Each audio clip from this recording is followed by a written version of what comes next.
Hola y bienvenido a 15 minutos con Dios. Seguimos estudiando los rasgos distintivos de los verdaderos creyentes. La semana pasada estuvimos aprendiendo que un verdadero creyente debe de tener gozo en el Señor. No importa lo duro que puedan ser los problemas, lo duro que puedan ser las pruebas o las aflicciones. No importa lo que estemos pasando, un verdadero creyente siempre va a poder tener gozo en el Señor. Solo un verdadero creyente encontraría motivos para gozarse en medio de una enfermedad, y esto es posible porque nuestro gozo no depende de nosotros, sino nuestro gozo viene de un fundamento inamovible, y ese fundamento es Cristo. Antes de empezar a hablar del rasgo distintivo del día de hoy, vamos a comenzar con la lectura que va a ser la lectura base. Está en Filipenses capítulo 3, del verso 1 al verso 2. Empezamos con la segunda parte del verso 1. A mí no me es molesto el escribiros las mismas cosas, y para vosotros es seguro. Guardaos de los perros, guardaos de los malos obreros, guardaos de los mutiladores del cuerpo. Después de ordenar a los filipenses que se gozasen, Pablo prosigue con el otro tema principal aquí en este estudio. Aquí encontramos otra característica distintiva de un verdadero creyente, y esa característica es su capacidad de discernir. Nadie puede llegar a ser salvo sin entender las verdades fundamentales del Evangelio. De ahí la importancia del discernimiento. Y para que el discernimiento pueda crecer, es necesario la participación de nuestros ancianos y de nuestros pastores. Es por eso que Pablo dice en la primera parte: a mí no me molesto el escribir las mismas cosas, y para vosotros es seguro. Hoy en día esta verdad sigue siendo igual de importante que cuando Pablo la escribió. Estamos viviendo en un mundo donde todos afirman tener la verdad, y la mentira de Satanás ha logrado entrar en muchas iglesias.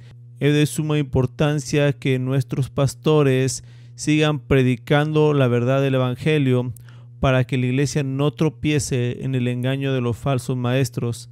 Pablo describe estos falsos maestros con 3 términos, cada uno es introducido por el imperativo guardaos. El primer término es guardaos de los perros. Cuando Pablo usa la palabra perro, no está pensando en un perro pequeño, en un perro tierno. Lo que Pablo tiene en mente era aquellos perros salvajes, carroñeros, que infestaban las ciudades de su época. Estos perros vagaban en manadas, se alimentaban de la basura y a veces atacaban a las personas. Eran despreciados, y el término perro solía usarse despectivamente. De hecho, los judíos en los tiempos bíblicos acostumbraban llamar perros a los gentiles, y es asombroso que Pablo llamara perros a otros judíos. Estas son palabras muy fuertes, e implica que esos falsos maestros eran como perros sucios e impuros. También eran peligrosos, eran perversos y temibles. Estas palabras parecen ser muy duras y carentes de amor, y hasta se podría decir que son hostiles. Y eso se debe a que vivimos en una cultura de tolerancia y diversidad. Hablar de la verdad hoy en día no es bien visto, pero el amor incluye también el decir la verdad. Así como nos alejaríamos de un perro rabioso en la calle, debemos de tener discernimiento para poder alejarnos de este tipo de personas que se oponen a Dios. Aunque los falsos maestros se jactan de ser buenas personas, en realidad Pablo dice que ellos son malos. Los incrédulos hacen lo malo por malos motivos, pero también pueden llegar a hacer cosas buenas, pero estas cosas buenas solamente lo van a hacer por presunción egoísta y no para la gloria de Dios. Solo los redimidos pueden hacer obras buenas por el deseo de agradar a Dios. Los falsos maestros la mayoría de veces se nos presentan como personas muy agradables, parecen tener celo de Dios, pero están llenos de orgullo, nunca reconocen sus errores, y cuando les muestras con la Biblia que están equivocados, terminan molestos. La soberbia les ciega los ojos, y son tan necios que al final terminan siendo una pérdida de tiempo el hablar con ellos, porque ellos siempre van a estar bien y tú terminas siendo el malo de la historia. En los tiempos de Pablo, él los identificó como los mutiladores del cuerpo. Estos negaban el evangelio de la gracia y enseñaban que la circuncisión y la obediencia de la ley de Moisés eran necesarios para ser salvos. La circuncisión, al igual que el bautismo en nuestra época, debían reflejar una realidad interna. Cualquier ritual o ceremonia carece de valor si no refleja un corazón transformado.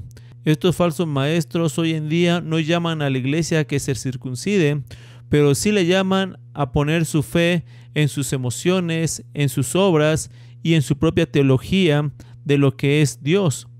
Para estos falsos maestros, pecado es solo lo que ellos consideran pecado y no lo que la palabra de Dios dice. De hecho, para estos falsos maestros ya no es importante que un creyente estudie la palabra. Para ellos son más importantes las experiencias religiosas que muchas veces se generan a través de la música.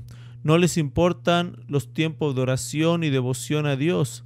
Es más importante la amistad y el compañerismo entre personas que la amistad y el compañerismo con Dios que surge de una vida de estudio y de oración.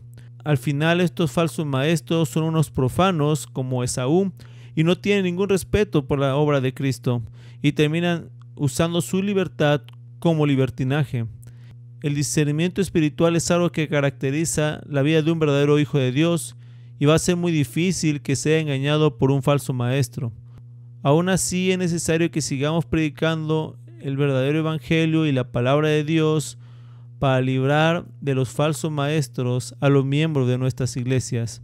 Si somos verdaderos creyentes, vamos a tener gozo en el Señor y vamos a tener un discernimiento espiritual para poder saber entre lo que es verdadero y lo que es falso. Hasta aquí llega la clase de hoy. Sigamos estudiando la palabra de Dios, sigamos conociendo más a nuestro Señor. Se despide de ustedes su hermano y servidor, Rubén Cruz, desde Chicabasco, Hidalgo, y como siempre fue un placer. Que Dios te bendiga.